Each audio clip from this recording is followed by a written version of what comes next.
ang mga kwento ng pag-ibig, kwento ng buhay, at kwento ng pag-asa dito sa Barangay Love Stories. Love Stories.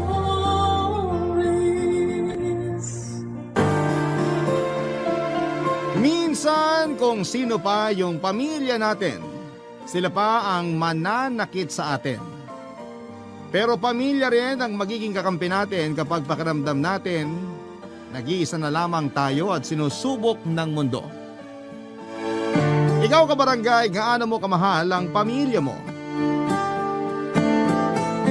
Dear Papa Dudut, magandang araw po sa iyo at sa mga katulad kong panatiko ng Barangay Love Stories. Sa totoo lang ay araw-araw ko kayong tinututukan sa Barangay LS at minamarathon ang mga Barangay Love Stories na ina-upload ninyo online. Magkahalong saya, lungkot at gigil yung nararamdaman ko sa tuwing nakikinig sa mga kwento ng mga kabarangay natin. Pero ang pinakagusto kong parte ay yung meron akong natututunan sa dulo ng bawat kwento. At yun ang dahilan kung bakit nag-decide akong sumulat sa programa ninyo para magbahagi ng aking karanasan. Pero bago ko simulan ang paglalahad ay tawagin niyo na lamang po ako sa pangalang Bri. 29 years old, taga Binangonan, Rizal, at isang online seller papadudot. Nagtitinda ako ng RTW na damit at shorts. Nagbunga ang pagsisikap ko noong nagkaroon ako ng 2 physical store sa Taytay, Tiangge. Bukod doon ay meron din akong tindahan ng mga pasalubong tulad ng cornic, banana chips, at kung ano-ano pa sa Binangonan Market na inaangkat ko sa iba't ibang probinsya at binebenta ng bultuhan sa murang halaga. Kaya nga sa edad kong ito ay nakapagpundar na ako ng bahay at sasakyan. At bukod doon ay pinag-aaral ko rin ang mga kapatid ko na nasa Cebu. Gabi-gabi bago ako matulog ay lagi ako nagpapasalamat sa Diyos dahil tinulungan niya akong umasenso sa buhay upang maging instrumento para makatulong sa mga nangangailangan.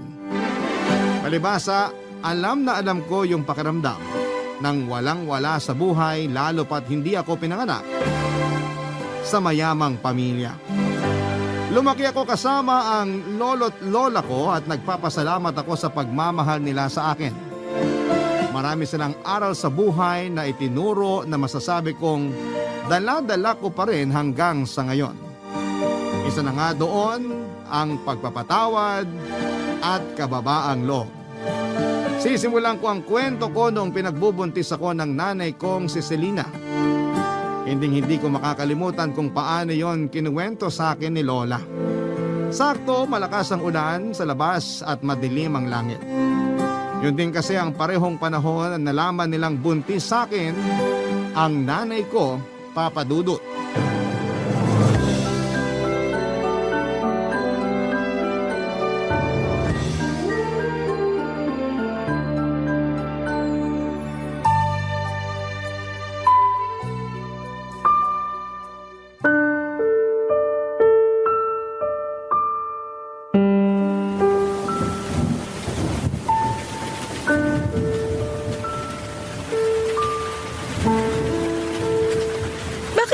Sinabi sa amin ng tatay mo na buntis ka.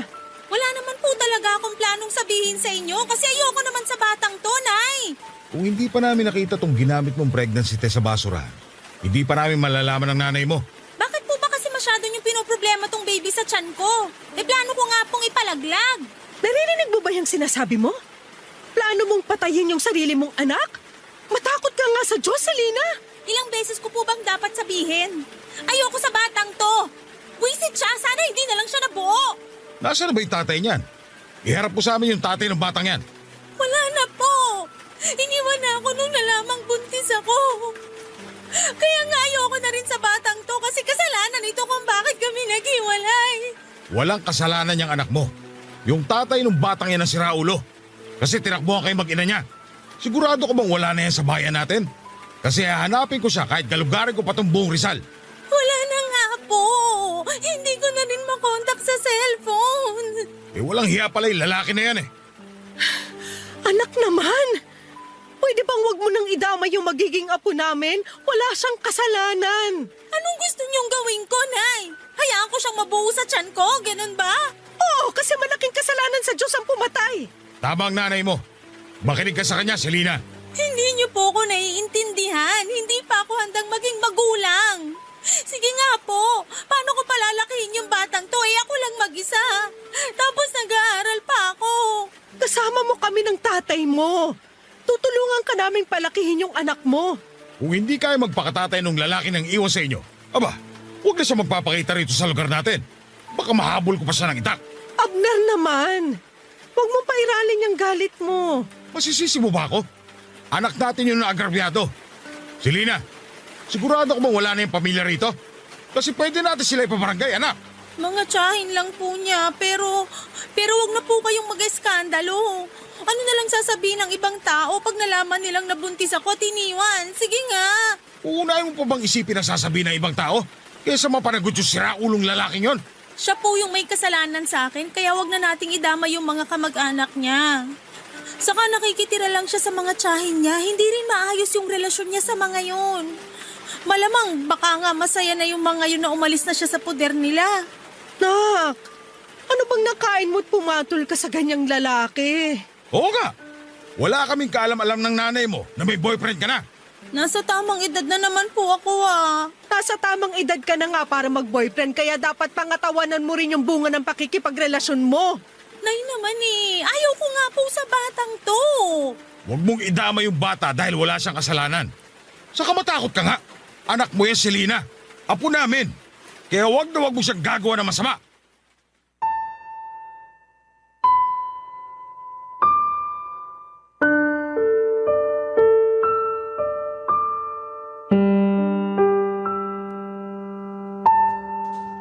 Papadudot unwanted baby ako na plinanong ipalaglag ng sarili kong ina. Nung nalaman ko yon kay Lola ay hindi ko na napigilang mapaluha. Kahit na sinabi ko sa sarili ko na handa na akong malaman ang dahilan kung bakit ayaw sa akin ng nanay ko ay masakit pa rin na ginusto niya akong mawala, Papadudot. Pero buti na lamang kasi at hindi natuloy dahil kina lolo at lola. Sa huli, nakumbinse rin daw nila si nanay na huwag akong ipalaglag. Pinagpatuloy ng nanay ko ang pagbubuntis sa akin hanggang sa maipanganak ako sa isang pampublikong ospital sa Angono taong 1995. Umasa sina lolo at lola na magbabago ang tingin sa akin ng nanay ko. Yun bang magugustuhan niya ako sa oras na makita na niya ako. Pero sinabi ni lola na hindi ako magawang titigan o buhatin man lang ni nanay noong pinanganak na niya ako. Kamukha ko raw kasi ang tatay ko na nang iwan sa amin, kaya naman mas lalo lang siyang naggalit sa akin. Kaya sina lolo at lola na lamang ang nag-asikaso sa akin. Dahil sa pagbubuntis sa akin ni nanay ay kinakailangan niyang huminto sa pag-aaral. Ayaw niya raw kasing maging tampulan ng tukso sa klase nila at isipin ng ibang tao na pariwara siyang babae. Graduating na sana siya sa kurso niyang business management pero naantala yon nang dahil sa akin. Kaya nga nung sumunod na taon ay nag-enroll ulit si nanay para tapusin ang kanyang pag-aaral, Papadudot.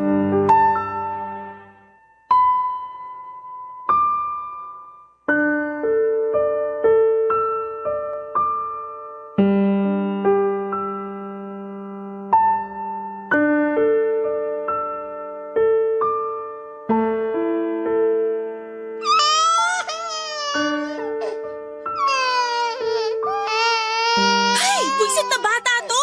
Pwede ba tumahimik ka muna? Kitang nagre-review ako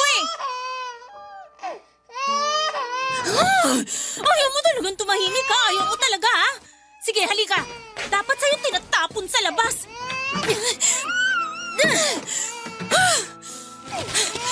Yan! Diyan ka sa mga basura! Total, basura ka naman! Selena? Selena, anong ginawa mo sa anak mo? Santisima! Bakit mo naman itinapon sa basurahan yung bata? Ang ingay-ingay kasi, Nay. Hindi ako makapag-review. Hindi pa rin dahilan niya para itapon mo siya. Abner, kunin mo nga yung apo natin.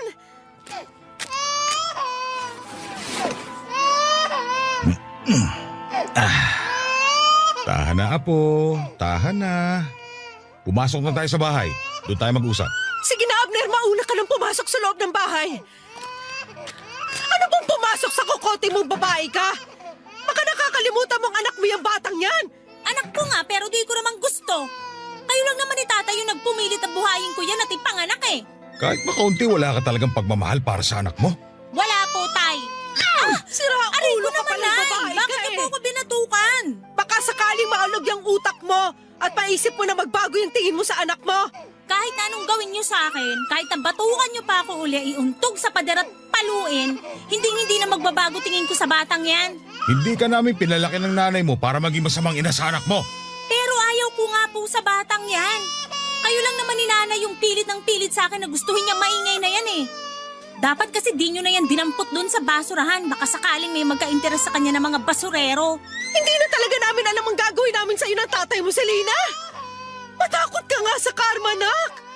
Baka hindi mo na lang namamalayang bigla kang singilin sa mga pinagkagagawa mo sa sarili mong anak. Hindi po ako natatakot sa karma, Nay. Mabuti pa kami na lang mag-aalaga sa anak mo. Huwag mo na siyang lalapitan kasi kawawa lang siya sa'yo. Buti po naisip nyo yan. Kayo lang naman ni tata yung pilit ng pilit sa akin sa batang yan eh. Ayoko nga po dyan. Kahit siguro anong mangyari, kahit tumanda na ako, hindi ko pa rin yan magugustuhan. Kasi para sa akin, malas sa buhay ko yung batang yan. Buisit, napakaingay pa. Mag-ingat ka sa mga sinasabi mo dahil baka bumalik sa iyo kamalasang yan. Saka hindi malas tong anak mo. Kasalanan mo rin naman kung bakit nabuntis ka na maaga. Kasi maaga ka rin lumandi. Anong sabi nyo, Tay? Abner naman, huwag mo namang sabihin yan sa anak mo. Ba't di ko sasabihin, Iska? Namumuro na yung anak mo. Hoy, Selena, naturinga ka pa naman nag-aaral pero parang wala kang pinag-aralan. Simple pagrespeto nga sa amin ng nanay mo, nakakalimutan mo. Napakatikas ng ulo mo. Hindi ka marunong makinig kapag pinagsasabihan. Tapos ngayon na nagbunga yung pagiging suwail mo, biglang hindi mo na kaya at ayaw mo ng pangatawanan tong anak mo. Ayus-ayusin mo yung ugali mong yan. Kung ayaw mo, palayasin kita sa pamamahay na to. Palalayasin niyo ako, Tay? Aba, bakit hindi? Wala kaming anak na kasi sama ang ugali mo. Hindi naman siguro kailangang umabot tayo sa ganyan. Kaya pagsabihan mo yung anak mo, kasi palalayasin ko talaga yan. Napakabastos. Walang modo. Galit na galit daw si Lolo noon kay nanay ayon sa kwento sa akin ni Lola.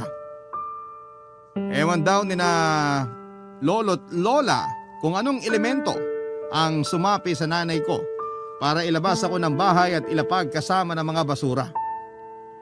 Yun daw yung mga tipo ng pag-uugali o kilos na tipong nababasa lamang ni Lola sa mga kwento.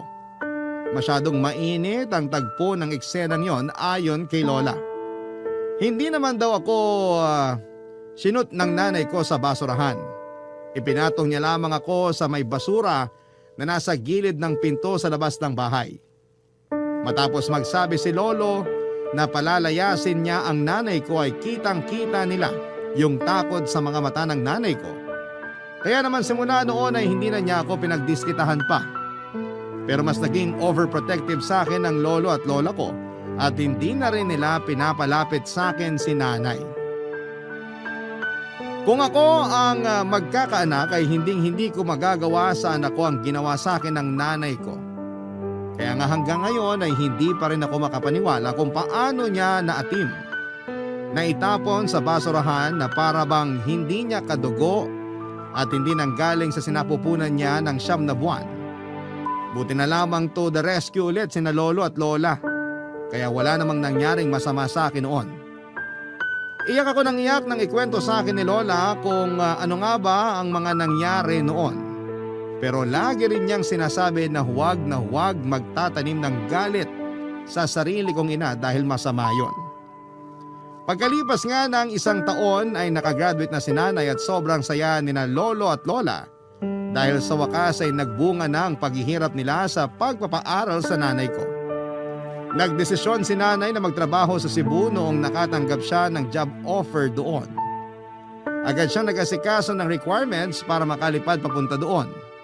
Nangako siya kina lolo at lola na magbabakasyon pa rin sa amin para dalawin ako papadudot. Pero hindi yon natupad dahil lingid sa kaalaman namin. Paraan niya lamang pala yon upang tuluyan na akong iwanan sa poder ng mga lolo at lola ko ng mga panahong yon, Papa Dudut. Barangay Love Stories. Barangay Love Stories. Papa Dudut, bagaman wala akong tatay at kinalakihang nanay ay hindi naman nagkulang sa pag-aalaga at pagmamahal sa akin sina lolo't lola. Walang araw simula nang dumating ako sa buhay nila na hindi nila ako tinuring na mahalaga.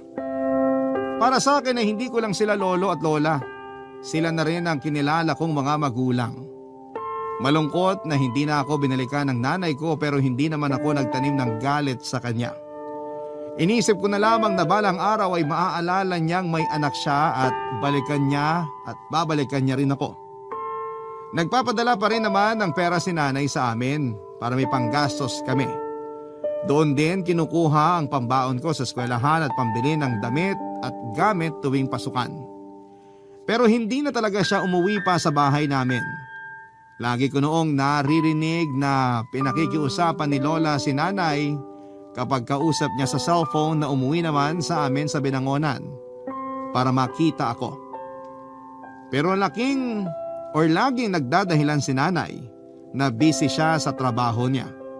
Kapag sinasabi ni Lola na kausapin man lang niya ako ay mabilis na napuputol ang linya ng tawag at napapabuntong hininga na lamang si Lola. Pag nangyayari yon ay palihim akong umiiyak sa CR namin. Tapos maghihilamos ako ng mukha para hindi halata. Mahabang panahon ko nang hindi nakikita si nanay, Papa Dudut. Noong 18 years old na ako, kundi dahil sa iilang litrato ni nanay sa bahay, ay hindi ko na maaalala ang mukha niya. Masasabing naipon ng husto ang pagkasabi ko sa kanya. Kahit alam ko na hindi niya ako gustong makita, ako naman ay gusto ko pa ring makita ang nanay ko at mayakap siya kung pahihintulutan niya. Papa Dudut, isang araw ay mayroong binalita sa akin si Lola na labis na nagpasabik sa akin.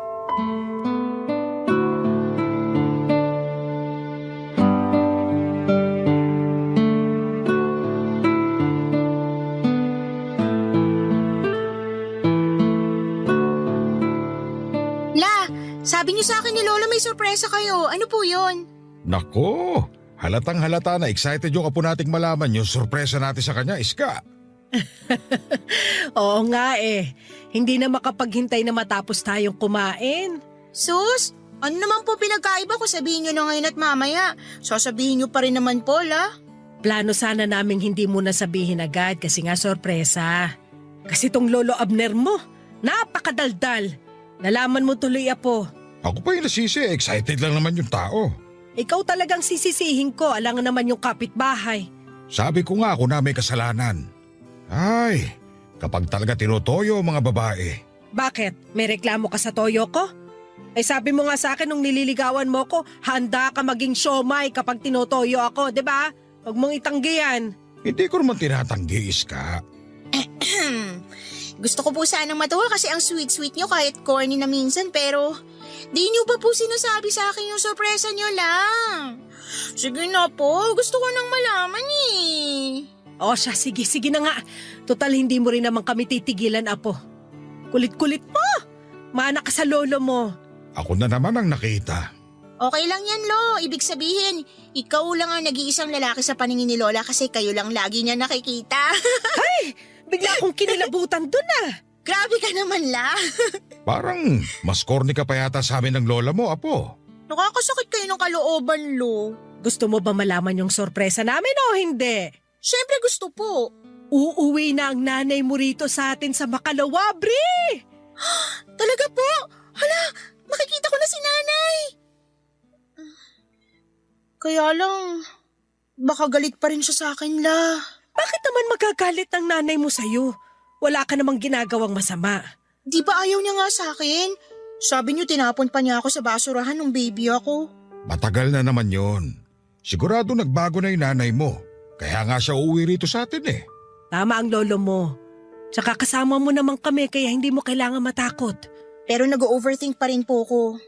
First time ko lang po siya makikita sa 18 years ko rito sa mundo. Nandun na yung excitement pero kabado pa rin po ako.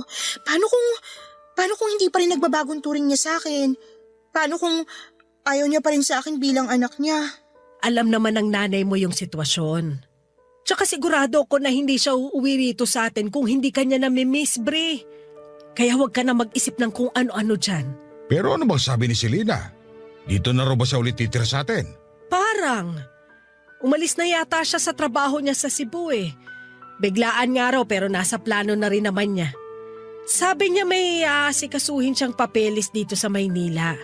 Hindi ko lang alam kung ano kasi hindi naman niya sinabi. Baka dito na siya magtatrabaho para mas malapit sa atin. Hindi kaya? Ay, sana nga ganun. Para naman magkasama-sama na tayong pamilya. Basta apo, maging malapit ka sa nanay mo ha. Kasi ang tagal niyo ring hindi nagkita. Tsaka kalimutan mo na rin anumang hinanakit at tampo mo sa kanya. Matagal na yun eh. Malaki ka na rin naman. Opo, La. Sabi niyo nga po, masama magtanim ng galit sa ibang tao lalo pa kaya sa sarili kong nanay. Oo, yung kasi ang turo sa simbahan. Magmahalan at matutong magpatawad. Basta, paghandaan mo ang pagdating ng nanay mo. Iparamdam mo sa kanya kung gaano ka kasabik sa kanya at kung gaano mo siya kamahal. Papa Dudut, tama naman si Lola. Laging turo sa mga misa sa simbahan ang pagmamahalan at pagpapatawad. Kaya nga yung lahat ng tampo at hinanakit ko sa nanay ko ay agad na nawala nung nalaman kong uuwi siya sa bahay namin. Excited ako at hindi ko na nga mahintay yung araw na sa wakas ay magkikita na kami ng personal. Sa Facebook ko lang kasi siya ini-stalk at hindi pa niya sinisin yung mga message ko sa Messenger. Pero iniisip ko na lamang na baka busy siya sa trabaho niya lalo na managerial ang posisyon niya. Excited din sina lolo't lola dahil sa wakas ay makikita na nila ang anak nila. Alam ko kasi kung gaano sila nangulila sa nanay ko. Kaysa isang anak kasi nila, si nanay. Dumating na nga yung araw ng pag-uwi ni nanay sa bahay. Galing pa akong school noon kasi may klase kami nung araw na yon. Nagmamadali akong umuwi sa amin at halos madapa na nga ako kasi tinakbo ko talaga. Lalong lumapad ang ngiti ko noong marinig ko ang boses ng nanay ko habang inaalis ko yung sapatos ko sa may pinto.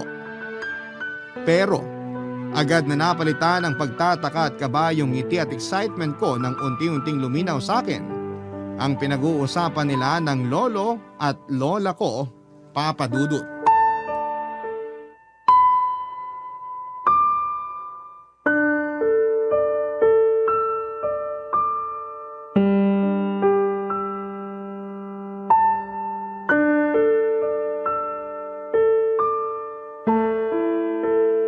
Umuwi ka lang pala rito para umalis din, nak. Akala ko pa naman dito ka na sa bahay uuwi. Sasamahan mo na kami ng anak mo. O, inyo naman, Nay. Saka anong gagawin ko rito? Sige nga.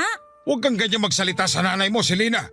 Akala pa naman namin nagbago ka na, pero bastos ka pa rin. Di ko naman po binastos si Nanay. Sinabihan ko lang naman siyang OA. Ibig sabihin, overacting. Wala naman po akong sinabi na dito na ako magtatrabaho. Mas lalong ayokong tumira rito sa bahay natin kasama kayo. Umuwi lang ako dito kasi kailangan ko mag-asikaso ng mga papeles para makalipad na ako pa Amerika. Ang layo ng Amerika rito sa atin, nak. Oo, Nay, at wala po akong pakialam. Matagal ko ng pangarap na makapag-abroad. Tapos ngayon meron na akong pagkakataon. Palalagpasin ko pa ba? Bakit kasi naisipan mo pang dun magtrabaho pwede namang dito na lang sa atin? Sino may sabi sa inyo na magtatrabaho ako dun? Mag-aasawa na po ako. Taga dun mapapangasawa ko, Nay. At pinapapunta niya ako dun. Sabi niya sagot niya mga gastos at pag-aasikaso ng papeles ko, pati pamasahe. Kaya pumayag na rin ako. Ano ka mo? Mag-aasawa ka na? Hindi mo man lang pinapakilala sa amin ng nanay mo. Matanda na po ako para magdesisyon sa sarili ko. Saka kaya nga ako nagpunta rito para sabihin sa inyo. Kaano na ba kayo katagal magkarelasyon ng lalaking yan at sasama ka na sa kanya dun sa Amerika? Dami niyo naman pong tanong. Ipapaalala ko lang po uli sa inyo na matanda na ako. 39 years old na ako. Malapit na nga ako mag-40 Pero kung ituring niyo ko para pa rin teenager, kainis Aalis din pala kayo, Nay. Iiwan niyo pa rin pala po ako ulit. At sino ka naman? Siya lang naman yung anak mo, si Bri. Yung batang iniwan mo sa amin ng nanay mo. Aba, malaki ka na nga talaga, no? Pero hindi pa rin nagbabago yung mukha mo. Nakikita ko pa rin sa'yo yung tatay mong ulupong. Selena, hindi naman yata tama na pagsalitaan mo ng ganyan ang anak mo. Wala naman siyang kasalanan sa'yo. Malaki kasalanan niya kasi nabuo pa siya. Siguro kung wala siya, di sana ako iwan ng boyfriend ko. Hanggang ngayon ba naman sinisisi mo pa rin si Bri sa kasalanan ng lalaking yon? Walang kasalanan ng anak mo. Sa damuhon na yun ka magalit. Akala ko pa naman, excited din kayo na makita ako, Nay. Pero mukhang nagkamali po ako. Bakit naman ako ma-excite na makita ka? Selena! Totoo naman sinabi ko, Nay. Hindi ako excited na makita yung babaeng yan kasi wala naman akong pakialam sa kanya. Buti nga binuhay ko pa rin siya at pinag-aral eh. Sapat na yun. Huwag na siyang umasa na magpapakananay ako sa kanya. Kilabutan ka nga sa sinasabi mo, Selena! Ginigigil kasi ako ng babaeng yan eh. Halata namang noon pa lang hindi ko na siya gusto. At hindi na yun magbabago kahit na lumipas pa ang mahabang panahon. Hay! Kairita kayong lahat. Kita niyong pagod yung tao eh. Makatulog nga muna. Papa Dudut, sobrang sakit palang marinig mula mismo kay nanay na hindi niya ako mahal. Para kong sinaksak ng libu-libong kutsilyo, kaya naiyak na lamang ako. Bukod doon ay umuwi lamang pala siya para iwanan kami ng tuluyan. Kaya imbes na masayang reunion ang nangyari, natahimik na lamang kami nina lolo't lola at walang nasabi. Alam din kasi nila na kapag may gusto si nanay, hindi nila ito mapipigilan. Kaya sa huli hinayaan na lamang nila ito. Nanatili ang nanay ko sa bahay namin ng 1 buwan habang nag-aasikaso ng mga papeles niya pa Amerika. Matagal na niya talagang nasimulan ang pag-aasikaso. Taon na rin yata. Pero hindi siya makapag-focus dahil may trabaho siya. Kaya noong nakapagpasya siya na gusto na niyang pumunta sa Amerika, ay nag-resign siya sa kumpanyang pinapasukan niya sa Cebu at umuwi sa amin pansamantala. Sa loob ng 1 buwan na yon, sinubukan ko makipaglapit ng loob sa nanay ko. Pero siya mismo ang umiiwa sa akin. Kung kausapin nga niya ako ay saglit lang at kung tratuhin niya ako ay para bang hindi niya ako anak. Siguro nga ay kinalimutan na niyang anak niya ako. Kaya naman nasaktan ako ng husto. May sa ilang beses din siyang kinausap ni Lola na makipagbanding naman sa akin pero ayaw ni nanay at madalas na nauuwi lang yon sa pagtatalo nilang mag-ina. Kaya ako na lang mismo ang umiiwas sa kanya, Papa Dudut. Nahihirapan lang ako dahil magkasama kami sa isang bubong. Tapos, ganun pa yung trato niya sa akin. Madalas ay busy siya sa cellphone at ka-video call yung fiancé niya. Tapos, kakausapin lang niya ako para utusang ikuha siya ng pagkain o inumin. Minsan ay para ipagtimpla siya ng kape o di naman kaya ay linisin ang mga kalat niya at labhan ang mga damit niya. Papa Dudut. Barangay Love Stories. Barangay Love Stories. Papa Dudut, nang makumpleto ang mga papeles ni nanay ay agad siyang nag-impake ng mga damit at gamit niya. Kitang-kita ko sa mukha niyang excitement na makapunta sa Amerika. Siyempre, alalang-alala sina lolo at lola para sa nanay ko, lalo pat malayong lugar na yung pupuntahan niya. Sa katunayan ay sinubukan pa nga nila ulit itong pigilan pero nagalit lang sa kanila ang nanay ko. Nasaktan ako para kina lolo at lola dahil wala naman silang hangad na masama sa kanya. Doon ko naisip na wala na talaga siyang pakialam sa mga magulang niya, lalo na sa akin na anak niya, Papa Dudut. Kaya yung kaunti na lang na pagmamahal ko sa nanay ko ay nawala na. Sa katunayan, nung umalis siya sa bahay namin ay hindi na ako naghabol pa sa kanya. Hindi na rin ako umiyak. Pero nasaktan ako sa hagulhol ni na Lola para pigilan ulit siya. Kaya lang ay nagbingi-bingihan ang nanay ko at nagawa niya pang itulak si Lola noong kapitan siya nito sa braso para pigilan. Doon na nga ako nagalit sa kanya kaya sinabihan ko siya na huwag na siyang babalik sa bahay namin. Kitang-kita ko ang matinding galit sa mga mata ng nanay ko pero sinalubong ko lang yon ng mas matinding galit. Simula nang umalis si nanay ay hindi na kami nakarinig pa ng balita sa kanya, Papa Dudut. Hindi ko na rin in-stalk ang Facebook niya. Sa katunayan, blinak ko siya doon at binura ko rin yung mga chat ko sa kanya. Nag-focus ako sa pag-aaral habang nagtatrabaho para mas matulungan ko ang sarili ko na may pantustos ako sa pag-aaral ko. Matanda na rin kasi sina lolo at lola para maghanap buhay. At naaawa na ako sa kanila lalo na tuwing nagreklamo sila sa rayuma nila. Napakasipag pa naman nilang magtinda ng mga gulay at prutas sa palengke. Doon nila ginamit ang huling pera na iniwan sa amin ni nanay bago ito umalis. Kaya nung nakapagtapos ako, pinangako ko kina lolo at lola na babawi ako sa kanila. Gusto ko silang bigyan ng maayos na buhay, kaya nga naghanap ako ng mapapasukang trabaho. Swerte naman dahil nakapasok ako sa isang kumpanya. Pero sa totoo lang ay kulang na kulang pa rin ang sweldo ko lalo nung nagkasakit si lolo. Dahil sa katandaan ay naging mahina na ang resistensya niya. Pabalik-balik kami noon sa ospital nung nagsimula ang pandemic. Tinamaan siya ng COVID-19 virus dahilan para lumala ang kondisyon niya at tuluyan siyang kunin sa amin noong July 2020. Ang sakit-sakit mawala ng lolo, pero sa kabila ng lahat ay nagpatuloy pa rin kami ni lola. Pero noong 2022 ay muli kaming sinubok ng kapalaran ng ma-diagnose na may stage 2 ovarian cancer ang lola ko.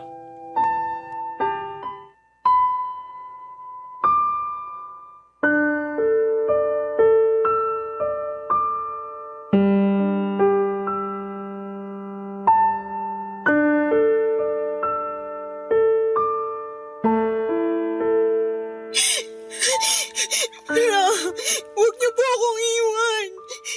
Hindi ko po kakayanin kung pati kayo mawawala sa akin. Matanda na ako, Apo. Hinang-hina na rin ako. Baka nga hindi na ako abuti ng umaga.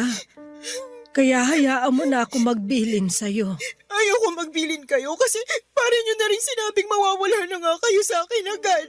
Hindi niyo po ba narinig ang sinabi ko? Hindi ko pa kaya. Kamamatay lang ni Lolo, halos magdadalawang taon pa lang na. Anong gusto mong gawin ko? Diyos na rin yung may gusto na magpahinga ko. Tignan mo, nagkasakit pa ako. Kaya nga ipapagamot ko kayo na. Pumayag na kasi kayo. Hindi na rin kakayanin ng katawan ko yung gamutan. Tsaka mahal ang pagpapagamot sa kanser, Apo. Malulubog ka lang sa utang.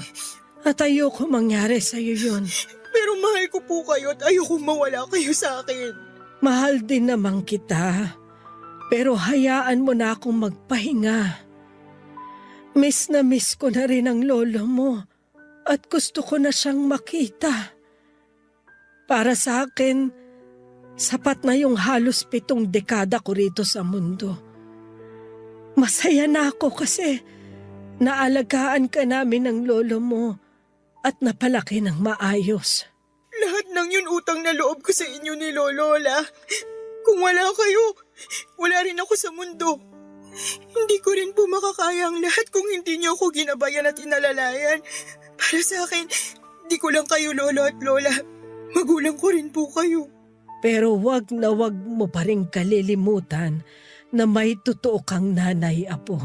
Ano po bang sinasabi niyo? Matagal na akong walang nanay. Meron. Kaya nga sana mahanap mo sa puso mo yung pagpapatawad para sa kanya. Pwede ko po siyang patawarin pero ayoko na siyang ituring na nanay kasi hindi naman niya ako tinuring na anak eh. 'Di ba? Paulit-ulit niyang sinabi na sana nawala na lang ako na hindi niya ako gusto. Gabi-gabi ko pong naririnig sa isip ko kung paano niya yung sinabi sa pagmumukha ko noon. Kaya naman ayoko na siyang ulit makita. Pero paano kung nagbago na siya? Akala rin natin nagbago na siya nung nagtrabaho siya sa Cebu at iniwan niya ako sa inyo. Pero nagkamali tayo. Ngayon pa kaya na ang layo na ng narating niya. Kaya panigurado, hindi niya na tayo naaalala. Kaya di na po ako maasa na babalik siya la. Paano kung kailangan ka pala niya, Apo? Kailangan niya ang tulong mo. ko kakailanganin? Di na nga ako naiisip at hindi niya rin ako mahal. Hindi ko alam, basta bilang magulang ramdam ko na meron siyang mabigat na pinagdaraanan. Nito kasing nagdaang gabi, lagi kong napapanaginipan si Selena. Umiiyak siya at humihingi ng tulong sa mga panaginip ko, Apo. Kaya ako nasabi na baka kailangan niya tayo. Lalo ka na anak niya. Pero paano kung kabaliktaran pala ibig sabihin ng panaginip niyo lang? Di napahiya lang tayo kapag sinubukan pa natin makipag-usap ulit sa kanya. Baka nga pagsalitaan niya pa tayo ng masasama at masasakit kasi doon naman sa magaling Ewan ko ba kung anong nangyari sa anak naming yun ni Abner? Kung saan kami nagkulang o kung naging masyado kaming mahigpit para maging swail siya sa amin ng tatay niya. Simula nung umalis siya sa bahay, walang araw na hindi namin siya inisip. At hanggang sa huling sandali ng lolo mo, hinahanap niya sa akin ang nanay mo.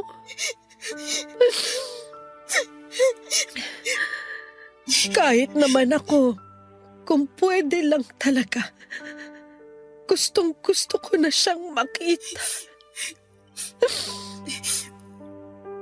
Ang dami kong tampo kay Selena. Dahil paano niya tayo natiis? Lalo ka na anak niya. Pero kahit kailan, hindi naman ako naghangad ng ikakasama niya. Sana, kung nasan man siya ngayon, nasa mabuting kalagayan siya. At kung loloobin ng Panginoon, sana magkita pa rin kayong mag-ina. Papa Dudut, ilang beses kong pinilit si Lola na magpagamot pero siya na nga ang tumatanggi. Hindi na rin daw kasi kakayanin ng katawan niya kaya naman tinanggap na lamang niya ang kabalaran niya. Siyempre, nalungkot ako. Umiyak ako pero sinabi ng lola ko na kailangan kong maging matapang lalo't lahat ng tao ay hahantong din sa kamatayan. Oo nga, pero nainis pa rin ako sa kanya noong mga panahong yon kasi hindi niya naiintindihan ang nararamdaman ko. Pag nawala siya sa akin, mag-isa na lamang ako. Pag namatay siya, wala na akong pamilya. Wala na rin akong dahilan para magpatuloy pa sa buhay ko. Dahil sa progreso ng sakit ni Lola ay mabilis siyang nanghina at noong taong ding yon ay tuluyan na siyang kinuha sa akin ang kamatayan. Durog na durog ang puso ko nang pati ang lola ko ay iwanan ako. Ilang beses ko pang tinanong sa Diyos kung anong kasalanan ko kasi ginawa niya akong ulila. Ni hindi ko pa nga natutupad ang pangako ko kina lolo at lola tapos ay nawala na sila kaagad sa akin. Madami akong katanungan na hindi na nasagot, Papa Dudut. Aminado ako na nalugmok ako sa matinding kalungkutan dahilan para mag-resign ako sa trabaho ko. Yun talaga yung masasabi kong darkest moment ng buhay ko. Maswerte ako dahil hindi pa rin ako pinabayaan ng Diyos. Tapos nakilala ko pa yung boyfriend ko na active member ng isang church. Inilapit niya ako sa Ama kaya unti-unti akong nakabangon at nagkaroon ng pag-asa. Simula noon ay naging miyembro na ako ng simbahan nila at aktibong dumadalo sa mga church services, Papa Dudut. Noong taon ding yon ay naisip kong sumugal sa negosyo kaya naman sinubukan kong magtinda ng RTW online. Pumatok naman. Tinaga ko lang hanggang sa nakaipon ako ng pera at dumami ang paninda ko. Tapos sinubukan kong kumuha ng pwesto sa Taytay, Tiangge hanggang sa nanganak na yung isa pang pwesto ng isa pang negosyo. Papa Dudut, sobrang saya ko. And at the same time ay thankful kay Lord dahil sa mga blessings niya para sa akin. Tapos last year lang ay nagpakasal na kami ng boyfriend ko pero wala pa naman kaming anak sa kasalukuyan. Noong January 2024, isang araw may nakarating sa akin na balita tungkol sa nanay ko na lubos kong hindi inaasahan. Meron daw siyang early stage ng chronic kidney disease at matagal na niyang iniinda ito. Pero ang pinagtataka ko ay anong ginagawa niya sa Cebu, buong akala ko ay nasa Amerika siya. By the way, ang naghatid ng balita sa akin ay ang anak niyang babae na half-sister ko na 10 years old na. Lalong dumami ang mga tanong sa isipan ko ng mga panahong yon. Nakiusap sa akin yung bata na pumunta ako ng Cebu dahil gusto raw akong makita ng nanay ko. Ayaw ko na sana makipag-ugnayan sa kanya pero naalala ko yung sinabi sa akin ni Lola bago siya nawala. Ang magkita kami at magkapatawaran ng nanay ko.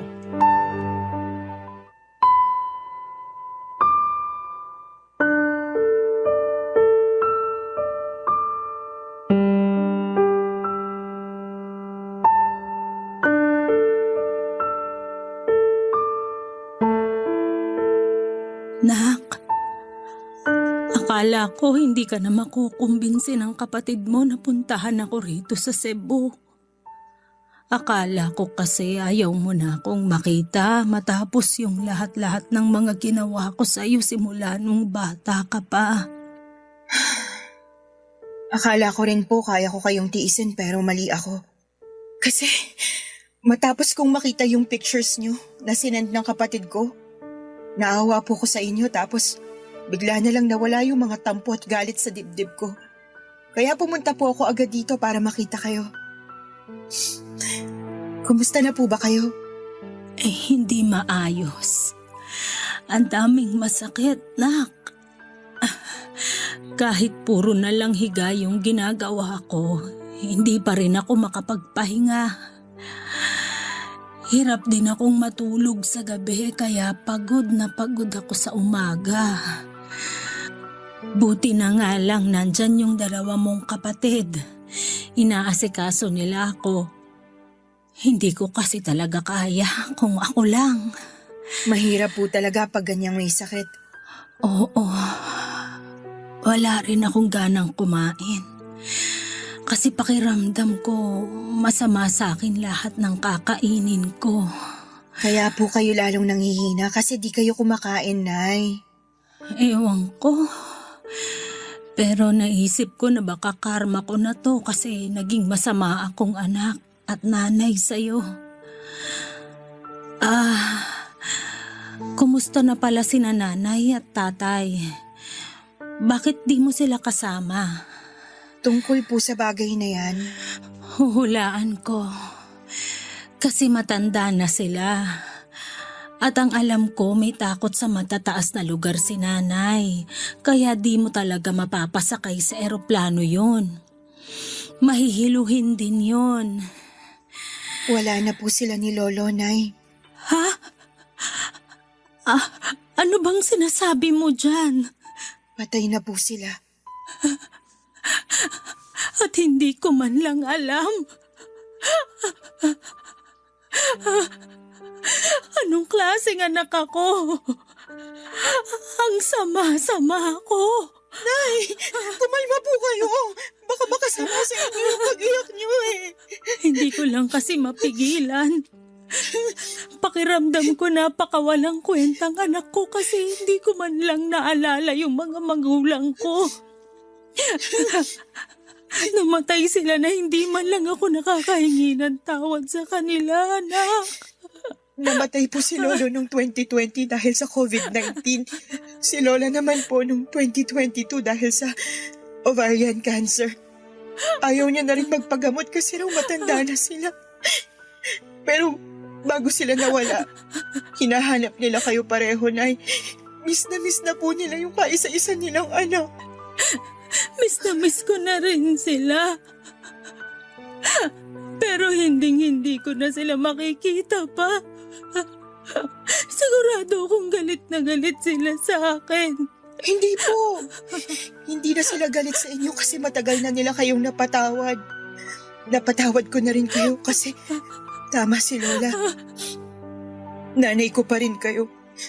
At mahal ko po kayo. Mahal na mahal din kita, anak. Patawarin mo ako sa mga nagawa ko sa'yo.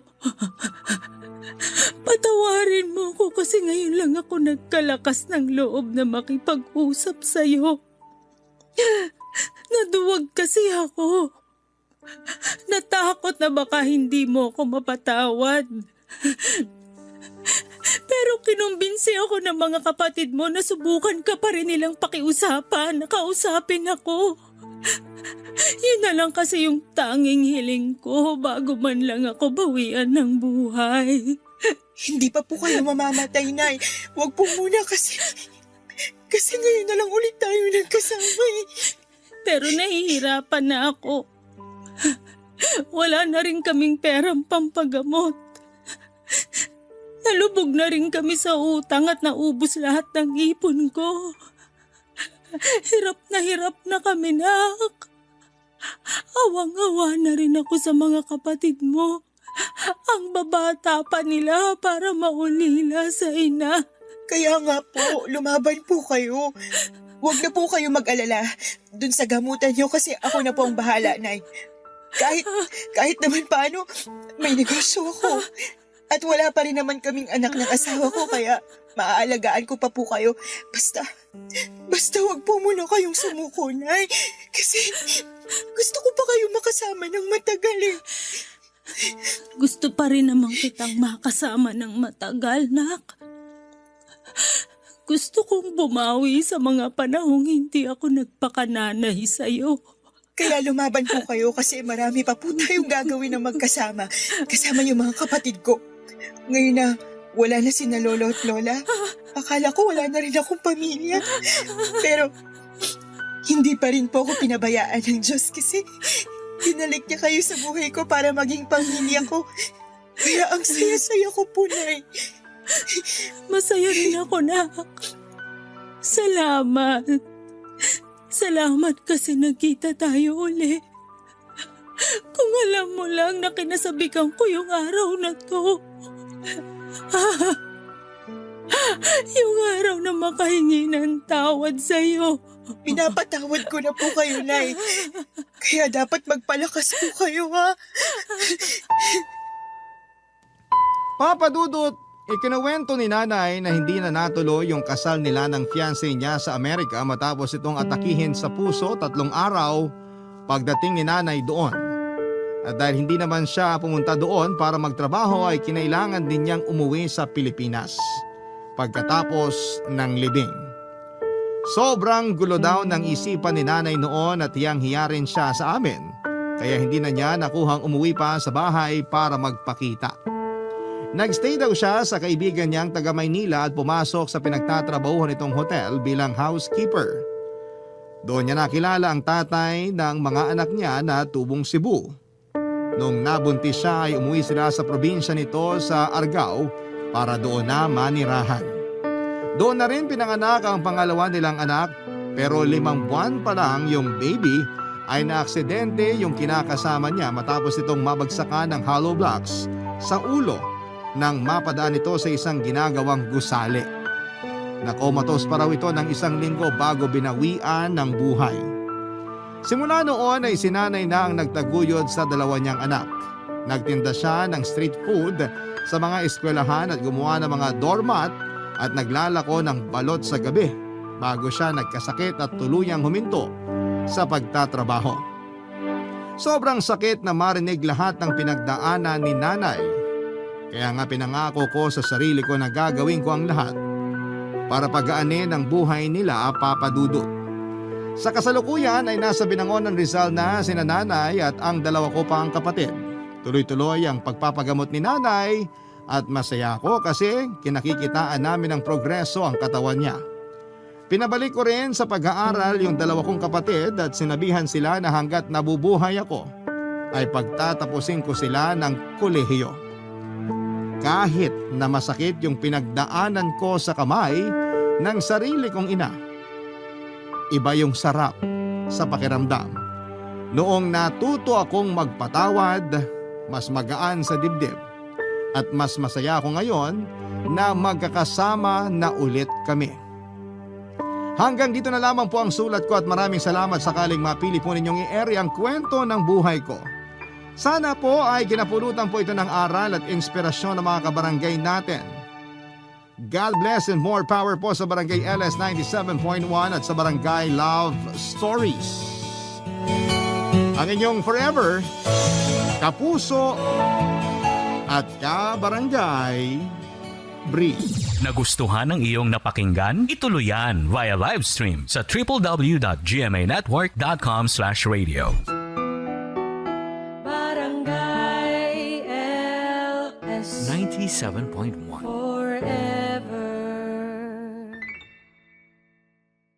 Ang mga kwento ng pag-ibig, kwento ng buhay at kwento ng pag-asa dito sa Barangay Love Stories. Love stories.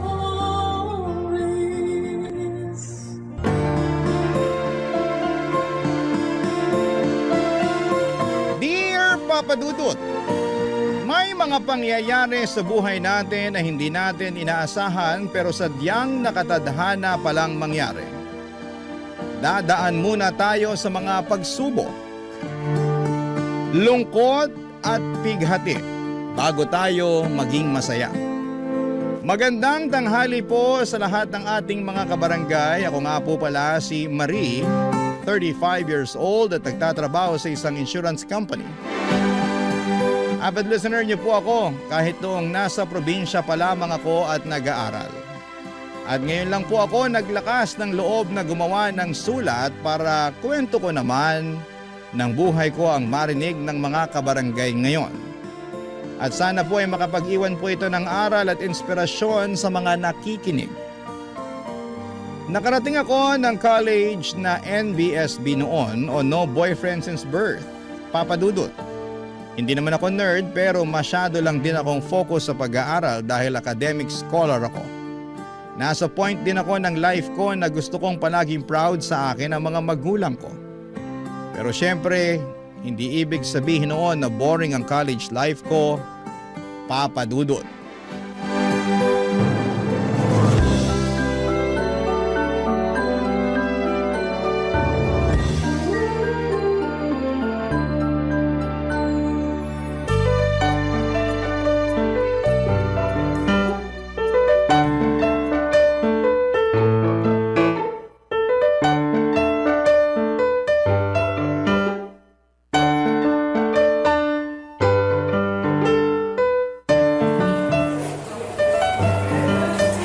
Dito na tayo maupo, Pao.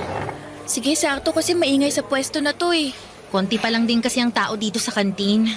Pero nagugutom na talaga ako eh. Grabe kasi yung prof natin kanina, nag-overtime pa ng klase. Ay, buti nga sana kung hindi nakakaantok yung klase niya eh. Kaya lang ang boring niya magsalita talaga. Tama talaga yung idea ko na maglagay ng kape sa tumbler ko kanina. Kahit pa paano, nagising-gising ako sa klase niya. Alam mo, next time nga ganyan na rin ang gagawin ko kapag alam ko na araw na ng subject niya. Ay, teka, nakalimutan ko palang kumuha ng sausawan ng ulam ko. Ay, kuha lang ako ng toyo at kalamansi ha, Marie. Ah, sige. Ay, nagugutom na talaga ako. Buti na lang available tong paborito kong chicken adobo dito sa kantin. Hi, Marie. Hello, Gerald. Tatanong ko lang kung pwede kong mahiram yung notebook mo sa klase natin kanina. Aha? Sure, okay lang. Teka ha, kunin ko lang sa bag. Sige lang. Pasensya ka na. Di na ako nakapag-notes kanina kasi sobrang nakakantok talaga yung klase ni Sir Nova eh. Ayos lang. Nakakantok naman talaga yung klase niya. Eto na yung notebook ko. Yung, salamat. Babalik ko rin kagad bukas. Okay Sige lang. Wala pa naman tayong exam sa subject na yan eh, kaya hindi ko pa kailangan. Sige, salamat ulit. Punta muna ako sa gym kasi may practice pa kami ng basketball eh. Ha? Okay. Ay, grabe. Sobrang gwapo niya talaga. Huy, sino namang tinitingnan mo at parang kinikilig ka dyan? Wala. Sabi na nga ba eh. Crush mo sa Gerald, no? Uy, hindi Hindi raw, pero parang kamatis na sa pula yung pisngi mo. Aminin mo na kasi, crush mo yung MVP ng basketball team ng college natin. Sige na nga. Matagal ko ng crush si Gerald pero huwag mong sasabihin sa kanya, please. Bakit ko naman sasabihin sa kanya, kaibigan kita? Pero alam mo, bagay kayong dalawa. Kung ganyan. Nagsasabi lang ako ng totoo. Pareho kasi kayong matalino tsaka academic scholar. Kaya nga mas lalo ko naging crush si Gerald eh. Kasi napagsasabay niya yung pagiging academic scholar at yung pagiging basketball player. Hindi kaya madaling mag-maintain ng mataas na grade para sa scholarship. Ganun talaga kapag gusto mo ang ginagawa mo tsaka may dedication ka, di ba? Ano kaya kung ilakad kita kay Gerald? Hoy, ano ba yung sinasabi mo? Akala ko ba hindi mo sasabihin sa kanya na crush ko siya? Hindi nga, pero paglalapitin ko kayong dalawa. Churchmate ko kasi yan si Gerald, kaya medyo close din kaming dalawa. Talaga? Oo, magkasama kami madalas sa mga charity event ng church namin. Alam ko na yung gagawin ko. Kukwentuhan ko siya minsan tungkol sa'yo.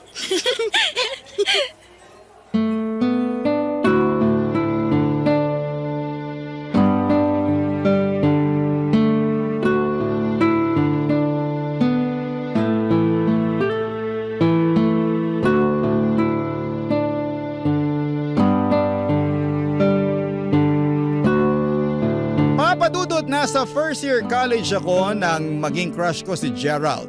Sobrang gwapo naman kasi talaga niya. Perfect example ng TDH o tall, dark, and handsome para sa akin. 6-footer siya, moreno, tapos ay chinito pa. Para akong maglalaho sa sobrang kilig na nararamdaman ko.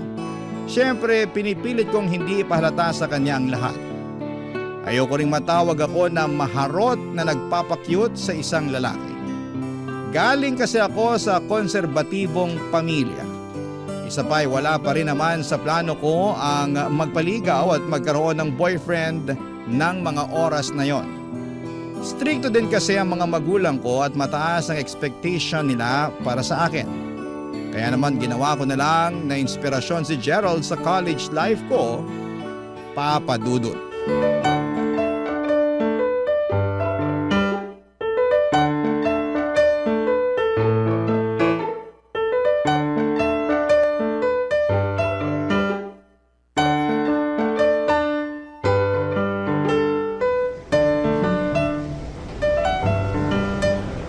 Tagal naman ni Pao. Sabi niya malapit na siya dito sa bleachers.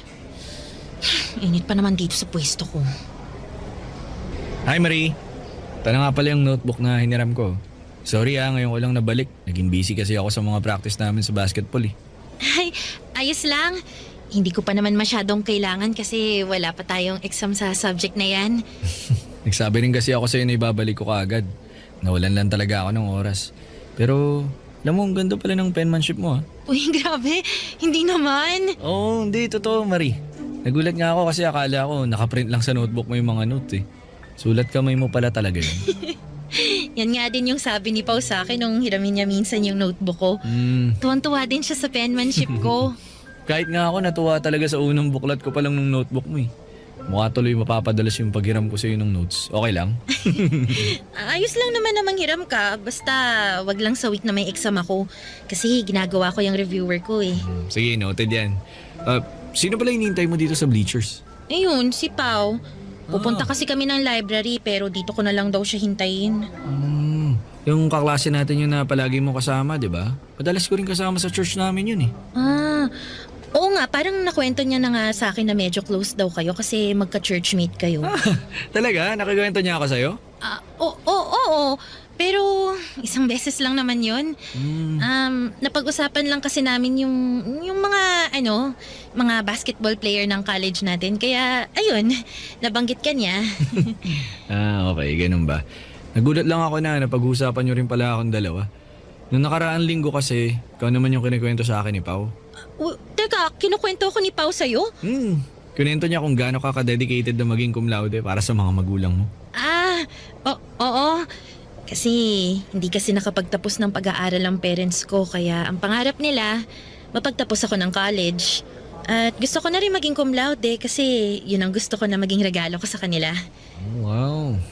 Naniniwala ako sa iyong kayang-kaya mo yan, Marie. Ikaw pa ba? Salamat, Gerald.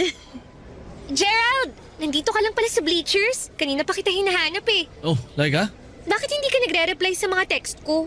Pasensya na, wala kasi akong load eh. Kaya naman pala. Tara na sa gym. Kasi mag-i-start na raw yung practice nyo ng basketball. Doon din ang practice namin ng cheering squad, kaya sabay na tayong pumunta ron. Sige. Marie, salamat ulit sa pagpapairam sa notebook mo ha. Wala yon. Basta kapag kailangan mo ulit, sabihin mo lang sa akin.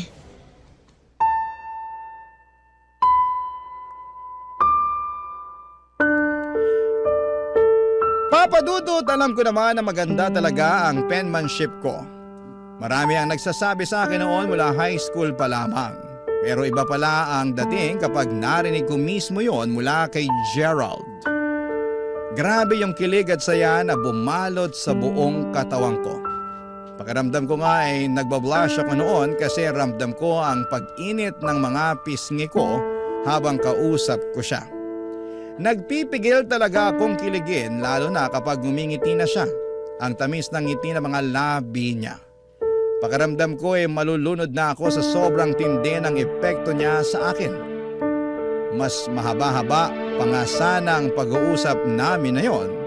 Kung hindi lang umeksena, si Laika na schoolmate din namin pero iba ang kurso. At nang umalis na sila ay sakto naman ang pagdating ni Pao. Doon niya kinuwento sa akin ang tungkol sa sinabi ni Gerald. Sinabi ni Pao na binibida niya raw ako kay Gerald at nakita niya raw ang interes sa mga mata nito nang mabanggit niya ang pangalan ko, Papa Dudut. Barangay Love Stories. Barangay Love Stories. Papa Dudut, nasundan nga ang mga pag-uusap namin ni Gerald dahil nasundan din ng ilang beses ang panghihiram niya sa akin ng note. Sa tuwing nanghihiram siya o sinosole ang notebook, palagi yung may kasamang maikling kwentuhan. Siya pa nga minsan ang nagpapahaba ng usapan namin. Tinatanong niya kung kumusta ang grade ko, ano ang favorite subject ko o saang lesson pa ba ako nahihirapan. Alam niyo yung simpleng catching up lang pero grabe ang kilig na ibinibigay sa akin. Minsan nga ay gusto ko nang bigyan ng mali siya ang mga tingin at paglapit na ginagawa niya. Kaya naman nagsimula na rin akong umasa noon na mauuwi sa ligawan ng lahat ng ginagawa niya. Kahit na hindi pa ako handang magka-boyfriend kasi priority ko talaga ang pag-aaral ay naisipan ko na kakayanin ko naman siguro na pagsabayin ang lahat kung sakasakali. Kasi alam ko sa sarili ko na mas mai-inspire ako sa pag-aaral kapag nalaman ko na pareho kami ng nararamdaman ni Gerald, Papa Dudut.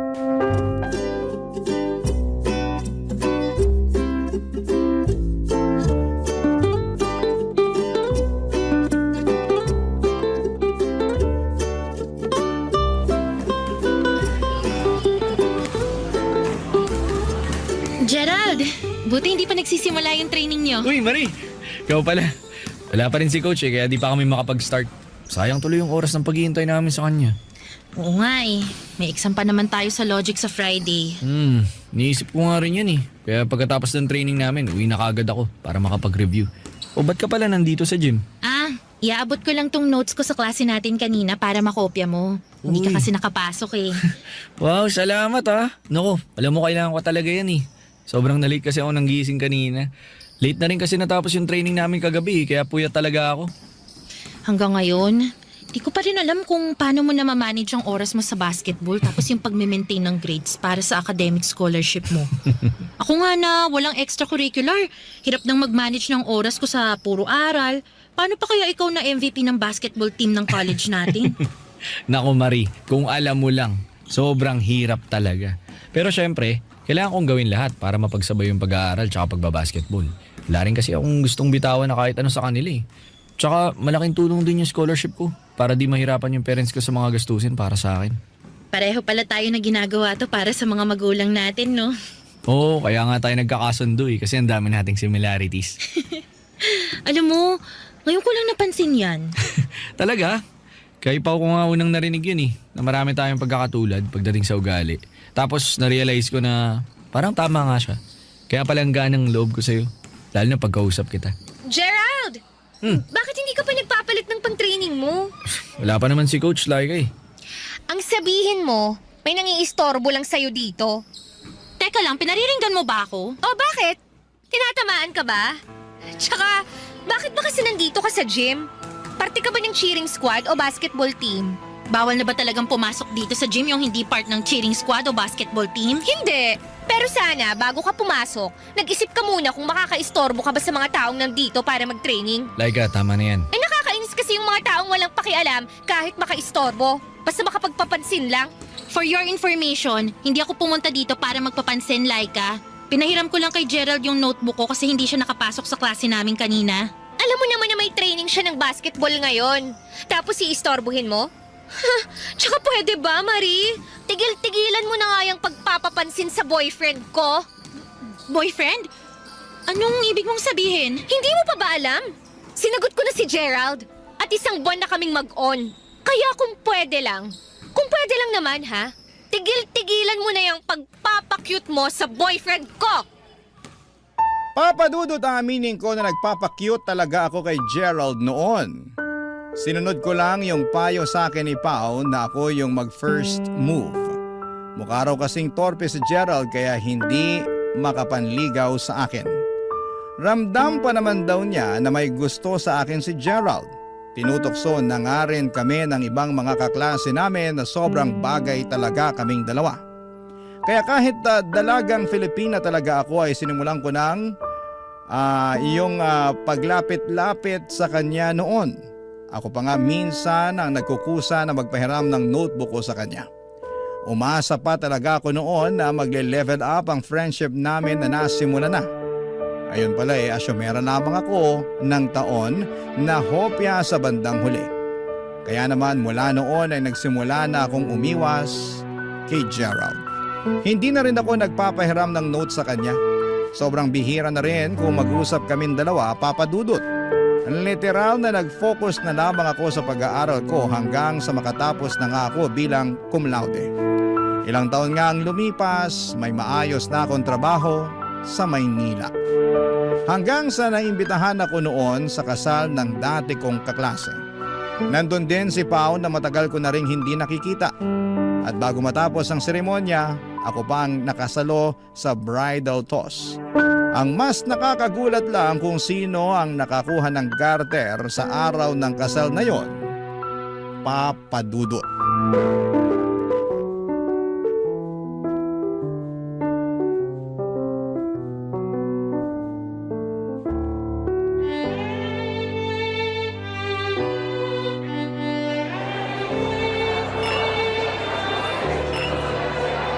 Gerald?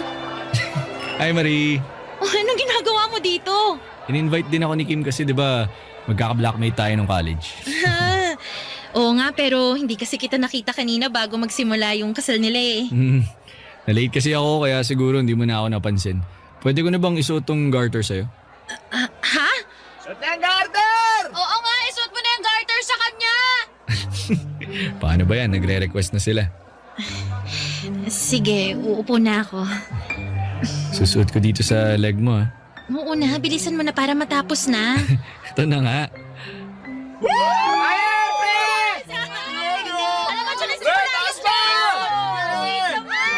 Narinig mo ba yun? Taas ko pa raw yung garter. Sige na. Uy, higher pa! Taas pa! Baba naman yan! Oh, Gerald, tama na. Hanggang dyan na lang yung garter kasi baka umabot pa yan sa singit ko eh. sige. Hanggang dito na lang. Dito sa bandang hita mo. Okay na to. Grabe, biglang uminit ah. Pinagpawisan ako doon. Panyo. Huwag ka mag-alala. Malinis yan kasi di pa naman ako pinagpapawisan mula kanina eh. Thank you ah. Punta lang ako doon. Kukuha lang ako ng tubig.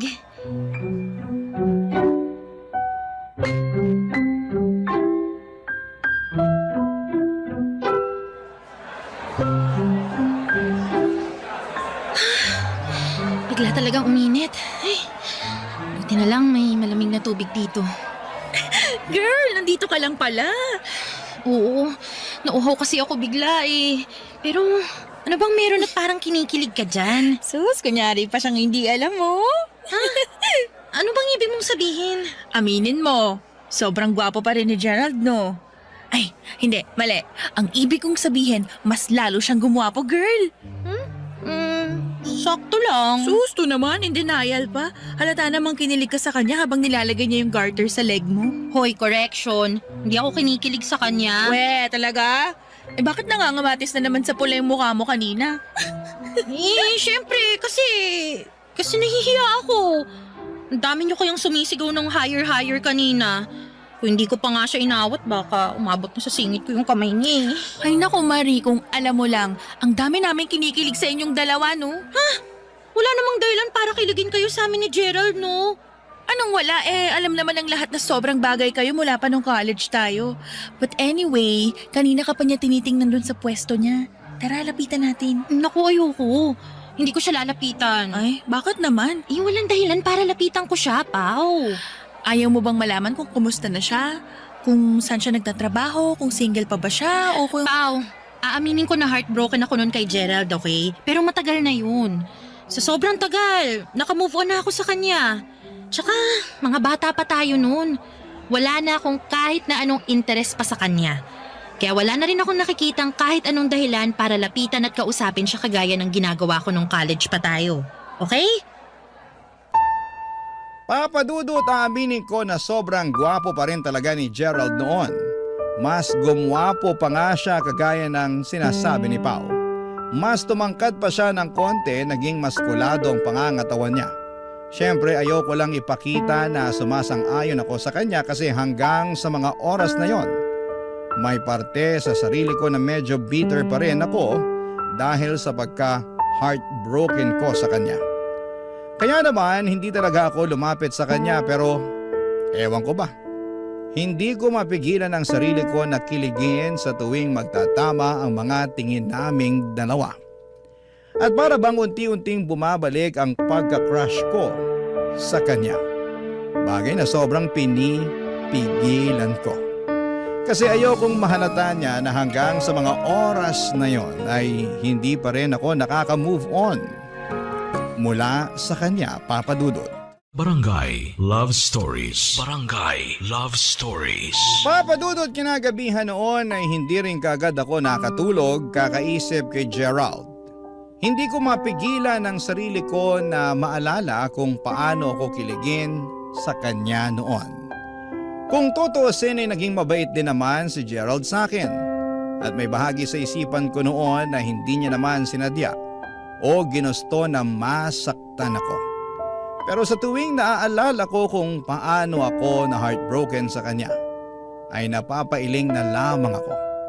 Pakiramdam ko kasi yun din ang dahilan kung bakit never akong nagkaroon ng boyfriend. Para bang natakot akong magmahal at masaktang muli pagkatapos ng araw na yon.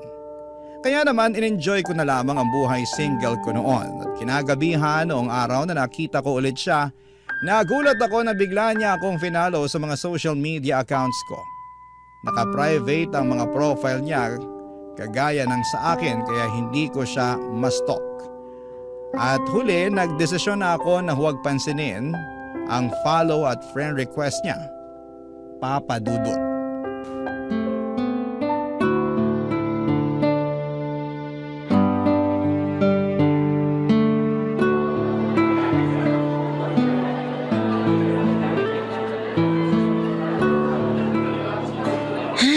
Buti na lang na-close ko na yung deal sa client na kamiting ko kanina. Kakauwi ako na maaga nito. Marie? Gerald! Hi! Sabi ko na nga ba ikaw yan eh. Kumusta? Ayos lang naman. Wow, may kasama ka dito sa restaurant? Kanina meron. Yung client na kamiting ko kanina, umalis na rin siya kagad pagkatapos ng meeting namin. Okay, ganun ba? Sorry pala kung hindi kita nalapitan ng kasal ni Kim ha. Bigla ka na rin kasi nawala nun eh. May lakad pa kasi ako nun kaya umalis na rin kagad ako. Sayang, di man lang kita nalapitan. Bakit naman? Gusto mo kong lapitan nun? Gusto lang kitang kumustahin nun. Tsaka gusto kong makipagkwentuhan sa isang dali. Lalapitan na nga kaagad dapat kita nun eh. Kaya lang ang dami pang kwento ng ibang kaklase natin eh. Wala namang nagbago sa buhay ko. Kaya wala rin ako makakwento sa'yo kahit na lapitan mo ko nun. Uy, ilang taon tayong di nagkita. Kaya alam ko na marami nagbago sa kanya-kanyang buhay natin. Buti nga in-invite ako ni Kim sa kasal niya eh. Nagkaroon ako ng chance na makita ko ulit. Naka-private kasi yung social media accounts mo eh. Kaya wala akong makitang kahit na anong update tungkol sa'yo. Yung sa'yo naman din naka-private. Kaya pareho lang tayong wala masyadong update sa isa't isa. Sa bagay, tama ka dyan. Sinubukan ko lang talaga na mag-stalk sa mga social media account mo. Pero wala rin ako na pala eh. Sobrang limited kasi ng mga information na nakalagay sa mga yun. Ayoko lang din naman kasi na masyadong pinapublic yung buhay ko. Wala naman masyadong interesting na nangyayari sa akin eh. Walang bago o mga kakaibang ganap. Kaya ayun, nag-private na lang din ako ng mga social media account ko. Bakit? May nakakatawa ba sa sinabi ko? Sorry, hindi. Wala nakakatawa pero di ko lang mapigilan yung sarili ko. Alam mo kasi, yung mga sinabi mo kanina, yun din mismo yung dahilan kung bakit di ako nagpa-public ng mga social media account ko. Tapos... Well, it's just funny to think na hanggang ngayon, parehas pa rin tayo mag-isip. Di ba nga kaya tayo nagkasundo dati kasi ang dami nating similarities. Naisip ko lang na hanggang ngayon pala, dami pa rin natin magkakatulad. Oo nga, no? Alam mo, tama ka dyan. Nakakatuwa nga. Daddy! Oh, Sherwin, nandito na pala kayo? Anak mo? Si Sherwin. Sherwin, this is Tita Marie, my old friend from college. Hello po, Tita Marie. Nice meeting you po. Hi! Nice meeting you too, Sherwin. Gerald, sorry ngayon lang kami nakarating. Ang traffic kasi papunta rito eh. Okay lang. Medyo kararating ko lang din naman. Si Marie nga pala.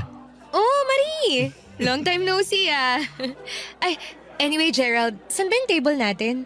Gusto ko lang maupo tsaka umorder ng food kasi kanina pa nagugutom yung anak natin eh. Sa kabilang table lang. Maupo na kayo ni Sherwin dun. Iatid ko lang sa labas si Marie. Ha? Naku, hindi na kailangan, Gerald. Kaya ko naman mag-isang maglakad palabas sa restaurant na to. Sige mauna na ako. Bye! Alam nyo, papadudot nang makita ko si Gerald sa restaurant noon, ang naisip ko ay napakaliit ng mundo para sa aming dalawa. Na para bang pilit kaming pinaglalapit ng tadhana kahit na umiiwas na ako sa kanya. Hindi ko maintindihan pero umaasa na ako na baka pwede na ngang pagbigyan ng kwento naming dalawa. Baka yun ang pagkakataon para sa amin. Kaya lang ay nagsisimula palang mabuo yung maliit na pag-asa sa puso ko ay bigla na kaagad yung nawasa. Nang makita ko si Laika at anak nila na si Sherwin. Akala ko'y nakamove on na ako sa pagka-heartbroken ko sa kanya noong college kami pero hindi pa pala. Kasi nang malaman ko ang tungkol sa kanila ni Laika ay nasaktan muli ako. Hindi dahil umasa ulit ako, kung hindi dahil alam ko sa puso ko na siya pa rin ang laman nito. Kaya naman, dinilit ko na ang lahat ng mga friend request niya sa mga social media accounts ko. Dahil wala na akong nakikitang dahilan pa para magkausap ulit kaming dalawa. Papa Dudut.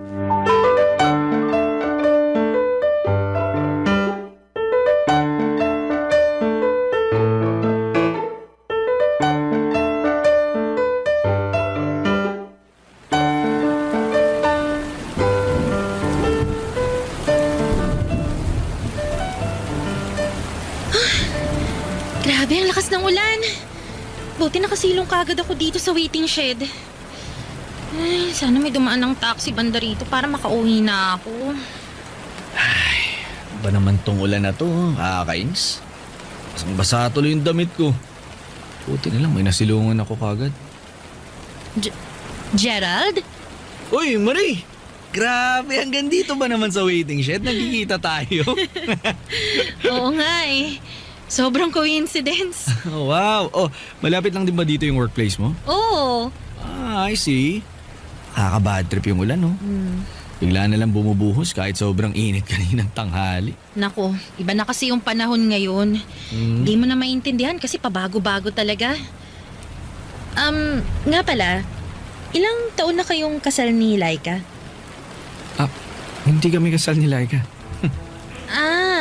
Hindi pa kayo kasal. Hindi talaga kami kasal at hindi kami pwedeng magpakasal kasi may asawa na si Laika. Ha? Hindi ko magets. Okay. Naging live-in partner ko si Laika at 1 taon pa lang si Sherwin nang magdesisyon kami maghiwalay. After 2 years, pinakasalan niya na yung foreigner na boyfriend niya. So technically, co-parenting yung dahilan kung bakit kami nakikita. Sorry Akala ko kasi... Ano ang akala mo? Kami pa rin ni Laika hanggang ngayon? Matagal na kaming naghiwalay.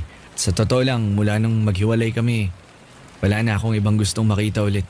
Kundi ikaw, Marie. Medyo mahina na yung ulan. Gerald, punta lang ako sa banda doon kasi wala masyadong taxi na dumadaan dito. Marie, can I invite you for a cup of coffee?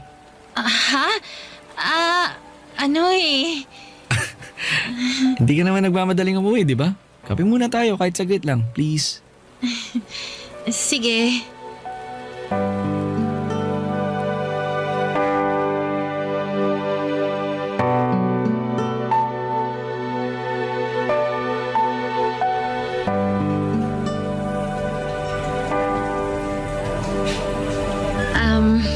Salamat dito sa kape Gerald.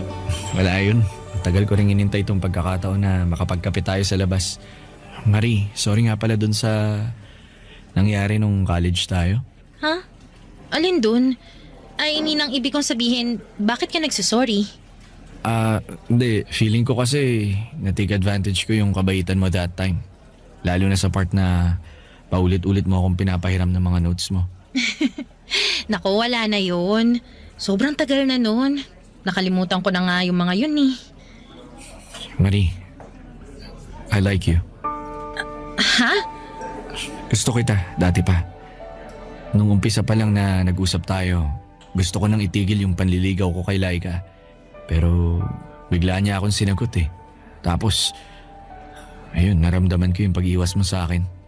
Alam mo naman siguro kung bakit, di ba? Oo, kaya nga hindi na lang din kita masyadong kinausap nun eh. Marie, sorry talaga. Di ko sinasadyang masaktan ka nun. Nakalipas na yun. Di mo na kailangan mag-sorry.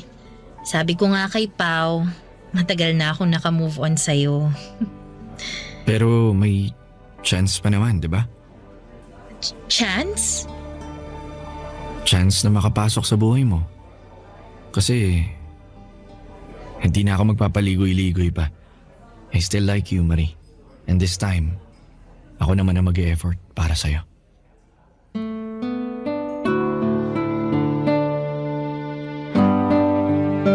Papadudod, saglit akong natahimik pagkatapos kong marinig ang mga sinabing yon ni Gerald. Hindi kasi ako makapaniwala na noon pa man ay gusto na rin pala niya ako. Pero syempre ayaw ko nang madaliin ang mga bagay-bagay.